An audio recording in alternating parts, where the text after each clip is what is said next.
The proximity alarm jolted Darian Knox from his half-sleep. His eyes snapped open, immediately alert despite the 3 consecutive shifts he'd pulled in the asteroid belt of the Callan system.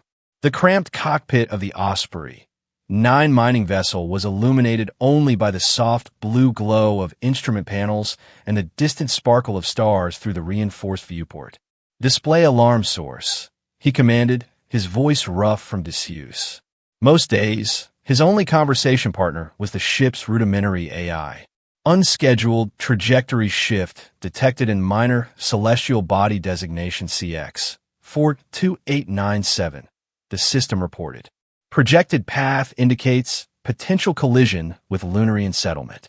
Darian frowned, pulling up the navigational display. The mining craft wasn't equipped with military-grade tracking systems, but the basic collision detection software was reliable enough for asteroid mining operations. What he saw made his stomach clench. The asteroid, roughly 2 kilometers in diameter, had somehow been knocked off its stable orbit in the belt. Its new trajectory was taking it directly toward Calanth Prime, specifically toward the floating city of Veltheral, the cultural capital of the Lanari people. "Time to impact?" he asked, already calculating possibilities in his head. "Approximately 18 standard hours. Not enough time for a proper evacuation, especially with Veltheral's population of over 3 million. The city's defense systems weren't designed to handle impacts of this magnitude. They were built for radiation shielding and atmospheric stabilization, not planetary defense." Darian opened a communication channel to the Lunarian authorities.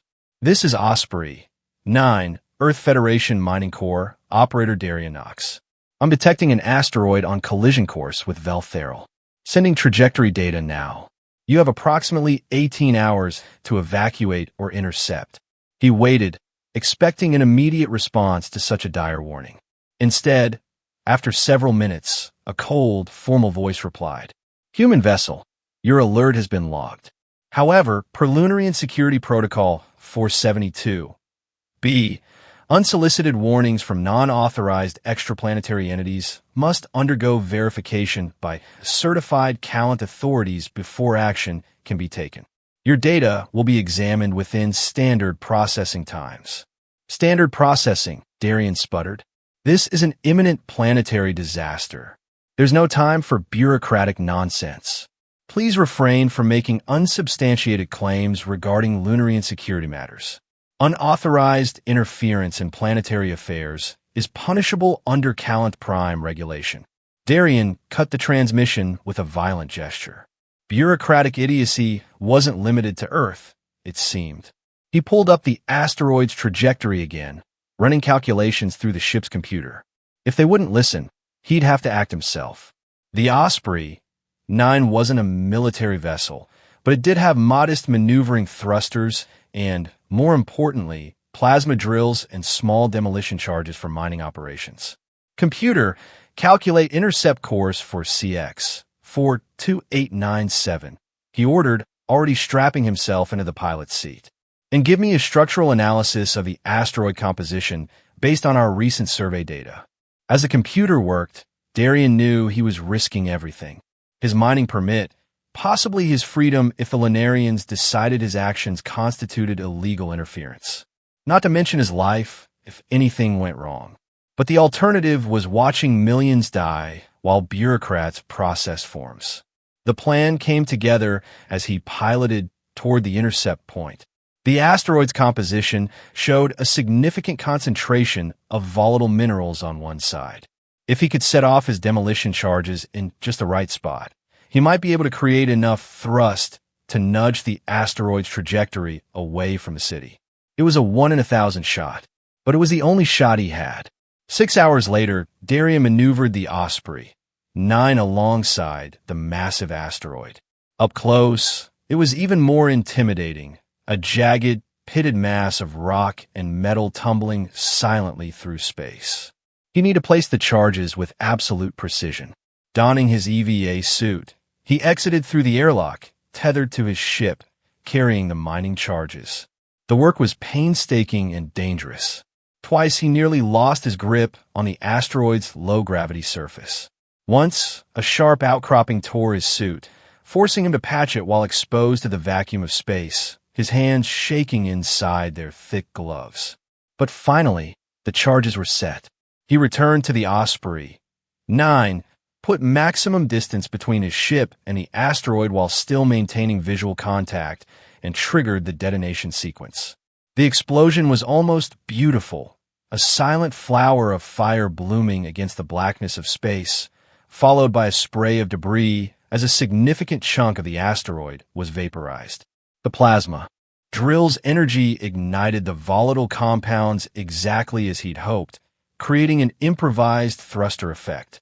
For a heart-stopping moment, Darien thought he'd miscalculated. Then the tracking system confirmed what his eyes could barely perceive. The asteroid was shifting course, the vector changing just enough to miss Veltheral by a safe margin. He'd done it. Relief washed over him, so intense it made him dizzy. Then the electromagnetic pulse from the explosion hit his ship. All systems went dark. The last thing Darien saw before losing consciousness was the emergency lights flickering on, bathing the cockpit in a dim red glow. When Darien came to, his first realization was that he wasn't dead. His second was that he wasn't on a ship anymore. The ceiling above him was high and domed, made of some pearlescent material that seemed to glow with soft, diffused light. He was lying on something too comfortable to be his bunk on the Osprey 9. The air smelled different, cleaner, with a faint hint of something like cinnamon. "The human is awake," a musical voice announced.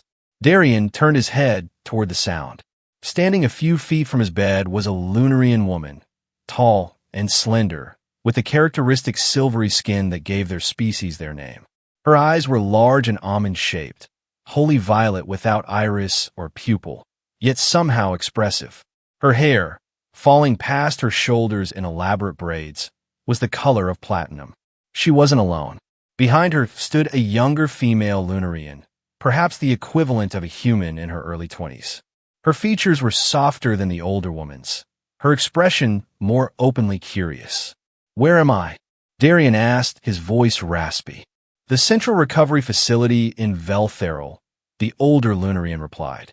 "I'm Ilari Thessera of House Lumini. This is my daughter, Ciala." She gestured to the younger woman, who gave Darien a slight bow. Darien tried to sit up, wincing at the stiffness in his muscles. "My ship, recovered, though damaged," Ilari said. "It is being repaired as we speak. And the asteroid, safely diverted." Something like approval flickered across her alien features. "Your actions were unconventional but effective. You saved Veltheral." Darien nodded, relieved. "Good. Then if you could just point me toward my ship once it's fixed, I'll be on my way." Ilari and Ciala exchanged a glance. "I'm afraid it's not that simple," Ilari said carefully. Something in her tone made Darien tense. "What do you mean?" "You saved my daughter's life," Ilari stated. "She was at the Stellar Observatory in the direct path of the impact. By our most ancient law, the Covenant of Life Bond, this creates a sacred obligation." Darien frowned. "I'm grateful she's safe, but I didn't know she was there. I was trying to save the whole city." "Intent is irrelevant to the Covenant," Ilari replied. "The fact remains that you risked your own life to prevent harm to a member of a noble Lunarian bloodline. The law is clear and immutable. You saved my daughter from planetary disaster. Human, by our law, you must take us both." "Take you?" Darien blinked, certain he had misunderstood. "Take you where?" "Wherever you go." Ciala spoke for the first time, her voice lighter than her mother's, but with the same musical quality.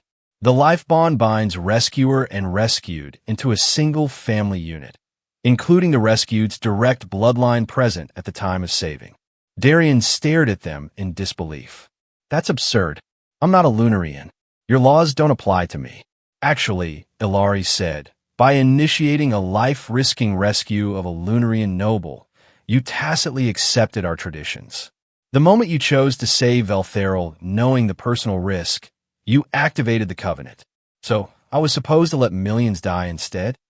Darien asked incredulously. "Of course not," Ilari replied. "But actions have consequences, even noble ones. Especially noble ones." Darian ran a hand through his dark hair, trying to process this insanity. Look, I appreciate your cultural traditions, but I work alone. I can't have two Lunarian nobles tagging along on a human mining vessel. Alari's expression hardened slightly. You misunderstand. This isn't a request. The Covenant is one of our most sacred laws. To break it would cause complications. What kind of complications? Alari glanced at the doorway, then lowered her voice. Political ones. House Lumini has enemies who would use any deviation from tradition to undermine our position. If word spreads that the Covenant was invoked and then ignored, it could destabilize more than just my family. Darian looked between them, searching for any sign this was an elaborate joke. Finding none, he sighed deeply. How long does this bond last? Until formally dissolved by mutual agreement before the High Council, Ilari said. But for now, we must leave Calent Prime together. Immediately. Why the rush? Ciala stepped forward. Because those who would harm House Lumini will not be pleased that you saved us. Your actions have altered more than just an asteroid's trajectory, Darian Knox. The urgency in her voice was unmistakable. Darian had a sudden, uncomfortable feeling that he'd stumbled into something far more complex than a cultural misunderstanding. Fine, he said finally. But this is temporary. Once your ship is ready. We won't be taking our ship, Ilari interrupted. Too easily tracked. We'll use yours.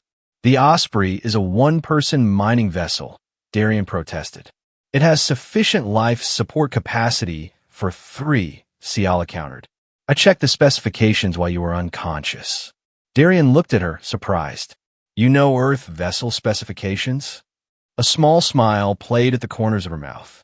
I'm a xenotechnologist. I study off-world technologies. Great. Not only was he suddenly responsible for 2 Lunarian nobles, but one of them was going to be critiquing his ship. Darian sighed. When do we leave? As soon as you can stand, Ilari said. 3 hours later, the Osprey, 9 disengaged from the Lunarian docking bay, its repairs hastily completed. As they pulled away from the gleaming spires of Veltheral, Darian couldn't shake the feeling that he was making a terrible mistake. But the genuine fear he'd glimpsed in both Lunarians' eyes told him they weren't acting on mere tradition. Something else was happening here, something they weren't telling him yet. As the blue-green curve of Calent Prime receded behind them, Darian wondered just what he'd gotten himself into. Life aboard the Osprey, 9 quickly proved challenging for all 3 of its occupants.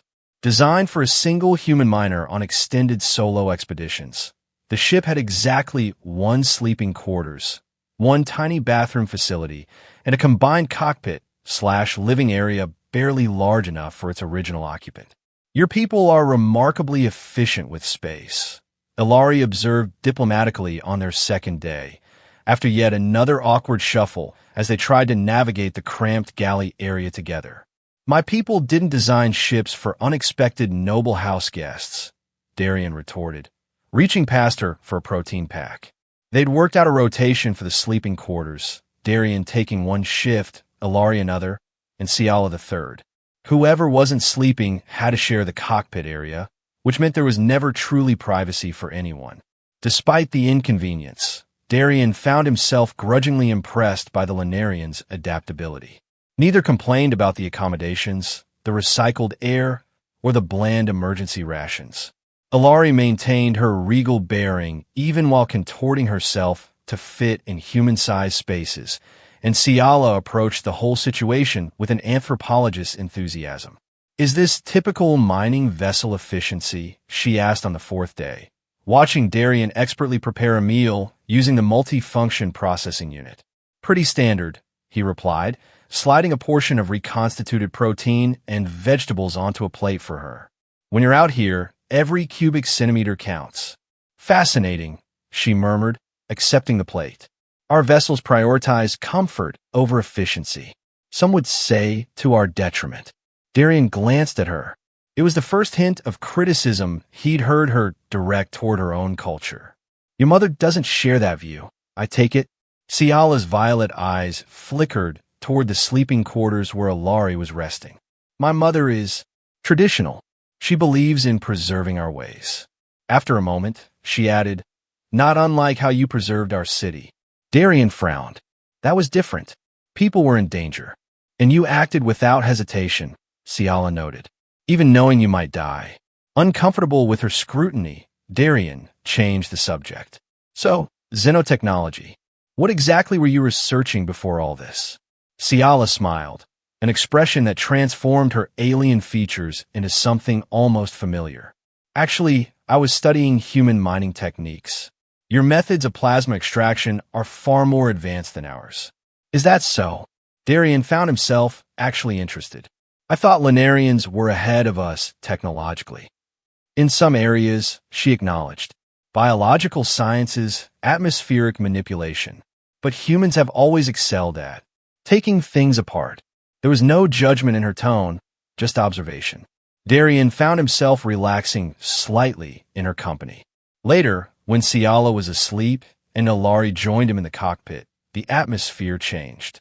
Where her daughter was inquisitive and open, Ilari remained reserved, her dignity a wall between them. We need to discuss our destination, she said without preamble, settling into the co-pilot's chair. I was thinking the mining outpost at Theta Station, Darian replied. It's neutral territory, minimal Lunarian presence. Ilari nodded. Acceptable for now, but we cannot stay in one location too long. Why not? You still haven't explained what we're running from. Darian turned to face her fully. If this is just about some ancient tradition. It is not, Ilari interrupted, her violet eyes suddenly intense. The covenant is real and binding, but there are those who would use its activation against House Lumini. Against my daughter. Ooh. Ilari hesitated, then seemed to come to a decision. High Regent Varric. He has been systematically eliminating the old houses, consolidating power within the new council. My family represents one of the last bloodlines from before the Ascension. And you think he'd harm you just for following tradition? I know he would use any means to discredit us, Ilari said firmly. The covenant is sacred, but publicly binding a human to a noble house? Many would see it as an opportunity to declare House Lumini unfit for council positions. Darian studied her face, trying to read the alien expressions. You were on this council? I was ambassador to the Earth Federation for 20 years, she replied, until Varric engineered my removal 3 standard years ago. Since then, I have focused on protecting Ciala and our family legacy. The pieces began falling into place. So when I saved Veltheral, you became entangled in a political web you couldn't have anticipated, Ilari finished. For which I am sorry. But now we must all deal with the consequences. A sudden alarm from the navigation console interrupted them. Darian spun around, checking the displays. We're being scanned, he said, fingers flying over the controls. Long range, but precise. Someone's looking for this ship specifically. Ilari's expression hardened. Varric works quickly. He must have tracked the rescue operation. This is a mining vessel, not a warship, Darian said. If someone comes after us, they will not find us, Ilari said with surprising certainty. She closed her eyes, placing her slender hands on the console. For a moment, nothing happened. Then, to Darian's astonishment, the scanner alert faded. What did you do? He demanded. Ilari opened her eyes, looking suddenly fatigued. I created a temporary energy dispersion field. It will mask our signature for approximately 12 hours. Darian stared at her. That's not possible. You can't just wish away scanner technology. A small, tired smile touched her lips. There are many things about Lunarians you do not understand, Darian Knox. Just as there are many things about humans that still puzzle us. She rose gracefully. I suggest we alter course immediately. Varric will not stop with one attempt. As she moved to leave the cockpit, she swayed slightly. Darian instinctively reached out to steady her, his hand catching her arm. The moment their skin touched, he felt a strange tingling sensation, as if a mild electric current had passed between them. Ilari met his eyes, her own widening slightly. Then she carefully pulled away. Thank you, she said formally. I should rest now. The energy manipulation is taxing. After she left, Darian sat alone in the cockpit, staring at his hand where it had touched her. Whatever game he'd been drawn into, it was clear he didn't know all the rules yet, or all the players. The following days established an uneasy routine. They changed course frequently, avoiding major shipping lanes and known patrol routes. Darian taught Ciala the basics of operating the mining equipment, partly to keep her occupied and partly because her quick mind and deft fingers proved genuinely helpful with routine maintenance. Ilari remained more distant, though Darian occasionally caught her watching their interactions with an unreadable expression. It was during a routine sensor check that Darian first realized something unusual about Ciala. He was explaining the calibration process when she reached past him to adjust a setting before he mentioned it needed adjustment. "How did you know to do that?" he asked. Ciala froze, her hand still on the control. "You were about to say it needed calibrating. I was thinking it, but I hadn't said anything yet." A flush of silver spread across her cheeks, the Lunarian equivalent of a blush. "I must have noticed the readout was off," she said quickly, withdrawing her hand. Darian let it go, but he began paying closer attention. Over the next few days, he noticed other small incidents. Ciala answering questions he hadn't yet verbalized, anticipating movements in the cramped quarters, reacting to his emotions even when he thought his expression was neutral. Finally, after she handed him a tool he had decided to ask for but hadn't yet spoken of, he confronted her. "You're reading my mind," he said bluntly. Ciala glanced toward the sleeping quarters where her mother was resting. "Not exactly," she said softly. "Ikan sinsha." Impressions, intentions, strong emotions. It's not like hearing thoughts. Darian set down the tool. "Is this a Lunarian ability I should know about?" "Not all Lunarians," she admitted. "Just some bloodlines. The older ones. Like House Lumini." She nodded. "My abilities are minor compared to my mother's. She can do much more than sense impressions." "Like disabling scanners with her mind?" Darian asked, remembering the incident. "Energy manipulation," Ciala corrected. "It's not magic, just a different way of interacting with the physical world." Darian leaned against the console. "And were you planning to mention this little detail at some point?" Ciala hesitated. "We are careful about who knows. Humans especially tend to react poorly." "You mean they get nervous around aliens who can read their minds?" Darian said dryly. "As I said, it's not mind reading. It's more like," she searched for a comparison, "like how you might sense when someone behind you is angry, even without seeing their face. Just more precise." Darian considered this. It explained quite a bit about the Lunarian's uncanny awareness. "Does this have anything to do with why Varric wants your family gone?" Ciala's expression darkened. "Varric is from a new bloodline. No abilities. He has been systematically removing those with the old gifts from positions of influence, claiming we have unfair advantages in diplomacy and governance. Don't you? Would you consider someone born with greater intelligence or strength to have an unfair advantage?" she challenged. "These abilities are part of who we are. They helped forge peaceful relations with a dozen species, including humans." Before Darian could respond, the proximity alarm blared. He turned to the console, cursing under his breath. 3 vessels, he reported, closing fast. Not Lunarian design, looked like mercenary craft. Ilari appeared in the doorway, her face tense. "Varric has found us." "How?" "Your energy dispersion thing cannot work continuously," she finished. "And he has resources beyond Lunarian technology." The comm system crackled. "Mining vessel Osprey. 9. This is Captain Morven of the Black Star.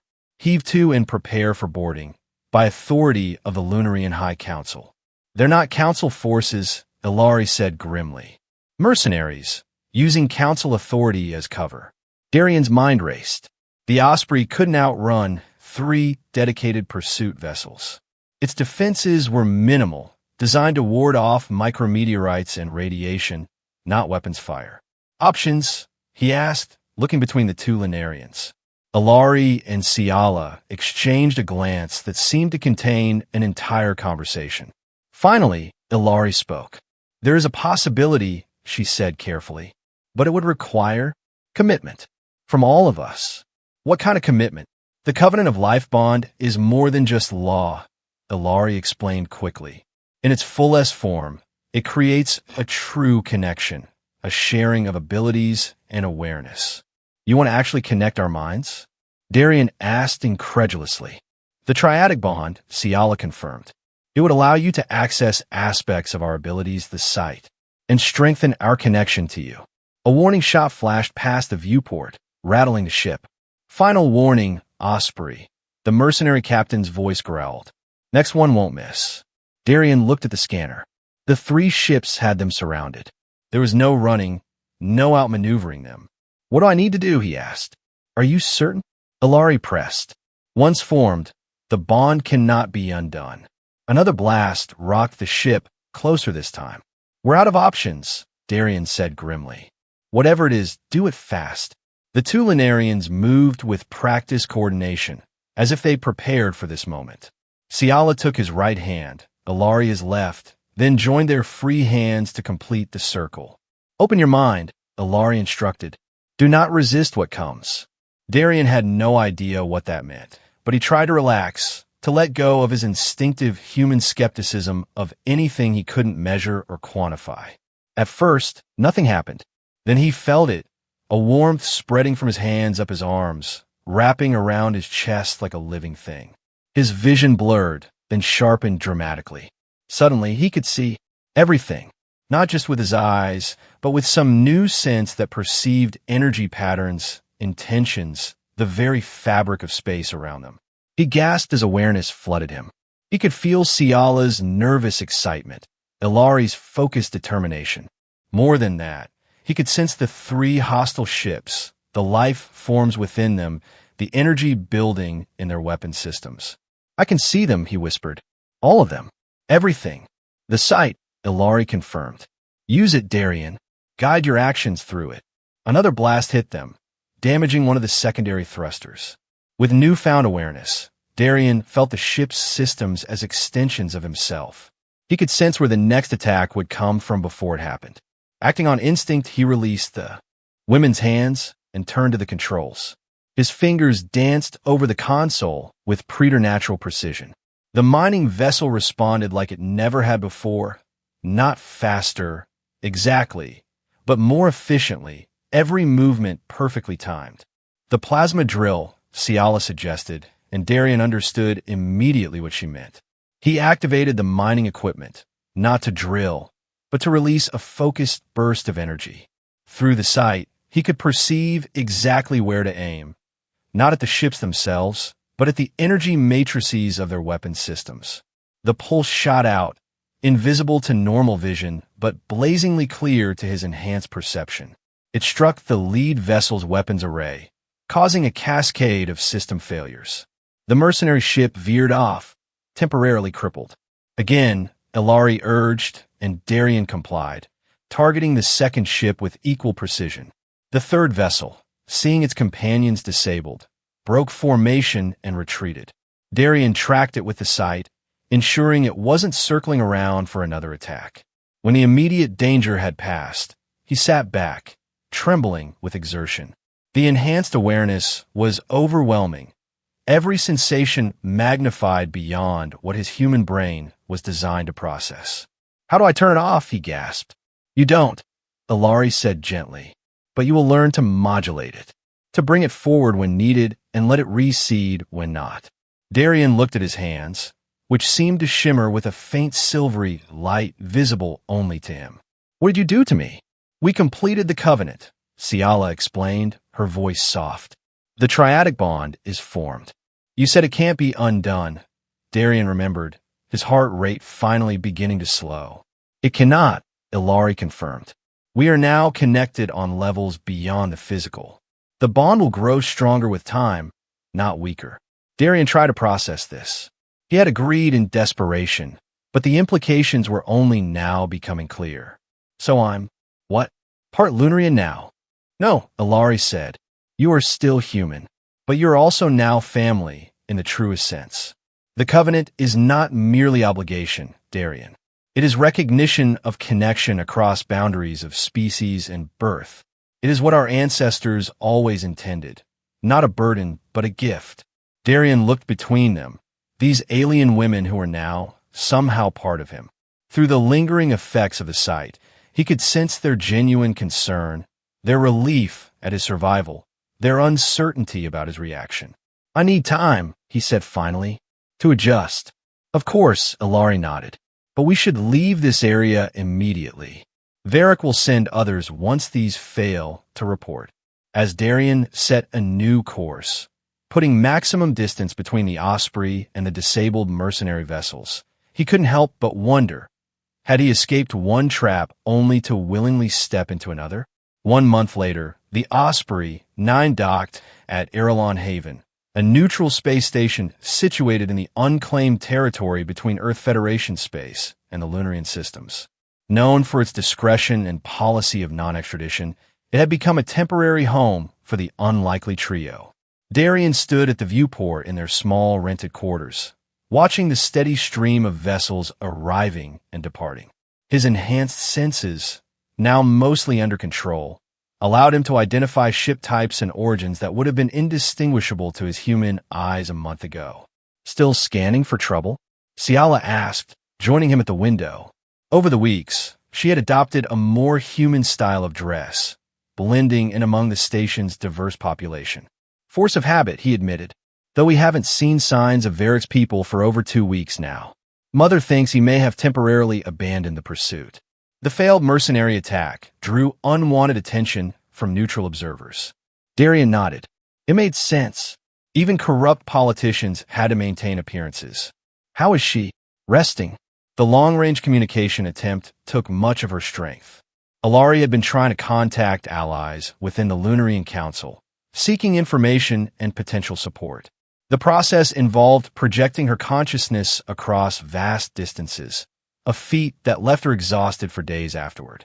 Despite their rocky beginning, Darian had developed a grudging respect for the older Lunarian's resilience and dignity, and something considerably warmer than respect for her daughter, though he kept that carefully shielded within his mind. The triadic bond made privacy a constant challenge, but all three had learned to maintain certain boundaries. "Any word on when she'll hear back?" he asked. Ciala shook her head. "Communications must be cautious, encoded in ways only those with the sight can perceive." A comfortable silence fell between them. These quiet moments had become increasingly common, neither feeling the need to fill the air with words when the bond conveyed so much without them. The subtle chime of their secure communication system interrupted the peace. Darian moved to the terminal, activating the heavily encrypted channel they use for external contacts. To his surprise, the face that appeared on the screen was human, an older woman with the insignia of the Earth Federation Diplomatic Corps. "Darian Knox?" she inquired. "Speaking," he confirmed cautiously. "Ambassador Chun-Li Wei, Earth Federation. I've been trying to locate you for some time, Mr. Knox."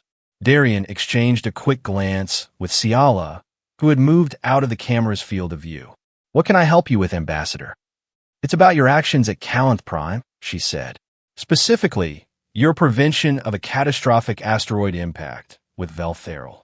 The Federation has been officially notified of your heroism by certain members of the Lunarian Council. They were quite impressed." Darian frowned slightly. "I'm surprised they admitted a human helped at all." Ambassador Chen smiled thinly. "Politics makes for unusual honesty sometimes. In any case, the Federation wishes to recognize your actions. There's a substantial commendation waiting for you, along with an offer of a position with our Interspecies Crisis Response Division." It was the last thing Darian had expected. "That's generous. We take care of our own, Mr. Knox." The ambassador's expression became more serious, particularly when they find themselves in complicated situations. "We're aware of your current entanglement with House Lumini, the Covenant of Life bond, I believe." The hair on the back of Darian's neck rose. "What do you know about that?" "As I said, politics makes for unusual honesty.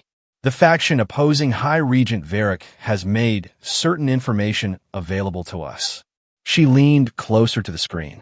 "Including the fact that you can be released from this obligation." "What?" The covenant can be dissolved if the rescued party willingly releases the rescuer from obligation before representatives of both species. I am authorized to act as Earth's representative in this matter. Darien felt Ciala's shock through the bond before he registered his own reaction. I was told the bond couldn't be undone. The triadic bond, perhaps not, Ambassador Chen acknowledged. But the legal and cultural obligation? Absolutely. You could return to Earth, to your own people, with honors and a fresh start. All it requires is a formal statement from the Lumini women. Darien turned to find both Lunarians watching him, Ilari having emerged from her room despite her weakened state.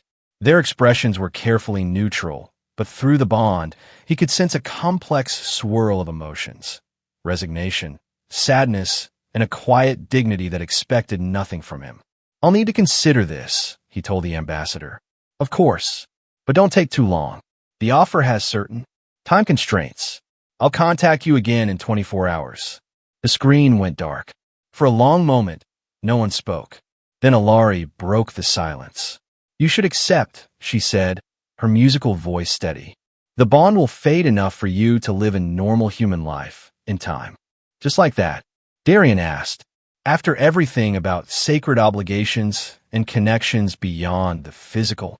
"The covenant gives choice its proper weight," Ilari replied. "A force bond is no bond at all." Darien looked at Ciala, who had moved to stand beside her mother. "And you? What do you think?" "I think," she said carefully, "that saving us was not something you chose, but staying with us would be." The implications hung in the air between them. Darien turned back to the viewport, watching the distant stars. The past month had transformed him in ways he was still coming to understand. The sight had revealed a universe far more complex and interconnected than he'd ever imagined. And these two women, alien in form but increasingly familiar in spirit, had become something he'd never had before: family. "I need some time to think," he said finally. Ilari nodded. "Of course. We will respect whatever decision you make." As the Lunarians withdrew to give him privacy, Darien found himself remembering the solitary existence he'd led before all this began. The endless cycles of mining expeditions, the brief, forgettable shore leaves, the absence of any meaningful connections. He'd told himself he preferred it that way. No complications, no obligations. Now, faced with the chance to return to that life, he found the prospect strangely hollow. 24 hours later, when Ambassador Chen's face appeared on the communication screen again, Darien had made his decision. "Have you considered our offer, Mr. Knox?" she asked without preamble. "I have," Darien replied, "and I appreciate the Federation's recognition, but I won't be returning just yet." The ambassador's expression tightened slightly. "May I ask why?" "If it's a matter of compensation." "It's not about the money," Darien interrupted, "or the position. It's about choice." "I don't understand." Darien glanced over his shoulder, where Ilari and Ciala waited silently out of view. "The covenant isn't the burden I thought it was.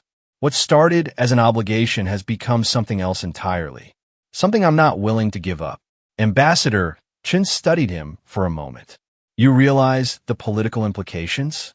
Varric's faction won't stop pursuing House Lumini, and by extension you. I'm aware of the risks." "Very well." The ambassador's professional mask slipped briefly, showing what might have been genuine concern. "For what it's worth, Knox, I hope you know what you're doing." The screen went blank. Darien turned to face the Lunarians. "You didn't have to do that," Ilari said softly. "I know." Darien shrugged. "That's the point. It's not about obligation anymore. It's about choice. My choice." Ciala stepped forward, her violet eyes searching his face. "Are you certain?" "Your life among humans was lonely," Darien finished for her. "I just didn't realize how lonely until recently." Through the bond, he let them feel the sincerity of his decision. No regrets, no second thoughts. Something shifted in the energy between them, a new warmth flowing through the connection that had nothing to do with telepathy or alien abilities. It was simpler than that, and infinitely more complex belonging. Later that evening, they stood together on the observation deck of Arelon Haven, watching as a meteor shower streaked across the system's distant sun. The station's protective dome filtered the light to safe levels, painting the celestial display in hues of gold and amber. "What happens now?" Darian asked, his gaze fixed on the cosmic fireworks. "We continue," Ilari replied. "There are other sanctuaries beyond Varric's reach, places where those with the sight have gathered for generations." "And you?" Ciala asked, turning to face him directly. "What do you want, now that you've chosen us?" Darian considered the question. A month ago, he would have said he wanted his old life back, the simplicity of space, just him and his ship. "Now, I want to understand," he said finally. "This connection between us, the sight, all of it. I want to learn what it really means." Ciala smiled, the expression transforming her alien features into something achingly beautiful. "It means we face whatever comes together, not because the law demands it, but because we choose it." As another meteor blazed across the sky, Ciala's hand found his, their fingers intertwining. Through the bond, Darian felt her gentle affection, her quiet joy at his decision, and something deeper that neither of them had yet put into words. "Now, you truly have us both," she whispered. Darian tightened his grip on her hand, letting the bond carry his response without words. In saving their lives, he had found something he hadn't known he was missing. What had begun as an unwanted obligation had become the most meaningful choice he'd ever made. Outside the station's dome, the universe continued its ancient dance, planets orbiting suns, asteroids tumbling through space, paths crossing and diverging and crossing again. Like the collision course that had brought them together, some trajectories, once altered, could never be the same again. And for the first time in his life, Darian Knox was perfectly content with that knowledge.